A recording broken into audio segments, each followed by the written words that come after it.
When I became pregnant with my second son, I got pretty sick actually. I was kind of sick all the time. And about a week after that, my older son and I, we lost his dad in our lives. And I was kind of devastated. But I knew like I needed to just keep kind of pushing on. I needed to pay our bills and stuff like that. So I knew I needed to get into a career. I got myself into nursing school and I worked at night at Kapilani Hospital as an aide and kind of just had this mindset that I could do this, by myself. I could do everything by myself. So I did that, and it was difficult, but I just kept pushing through. I had my second son, and he had a really tough first year. He was sick a lot. He had GERD, so he couldn't really keep anything down. So he would be, crying most of the time, and I would try to console him. But just, the discomfort that he was in, he was just really inconsolable. And I was just exhausted. I was so tired. And I just felt so alone.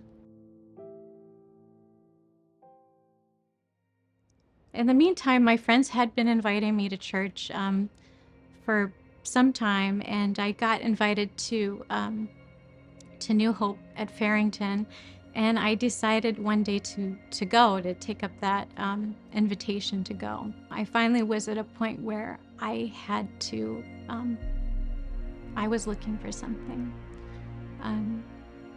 I realized I couldn't really go any further, and I was just in a kind of, just being kind of crushed.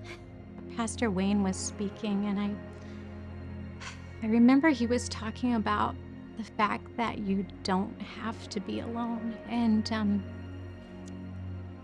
that you can have a different life with Jesus. And he basically said that raise your hand if you want to accept Christ as your Lord and Savior. And I just raised my hand.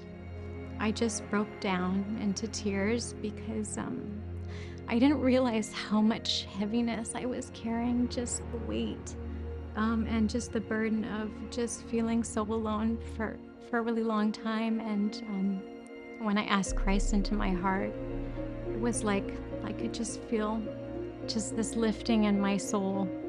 God has been so faithful. I would have never thought that he could take, me and my family from what I was, and to be able to just really bless that decision that I made, and it translate into having sons that serve God, to have a son that's a pastor, a husband that loves God, and a daughter, and another son that serves, faithfully every week. The power of an invitation is life-changing.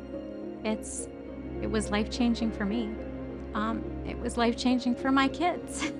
If you're thinking about inviting someone to church, or you're just on the fence, just do it.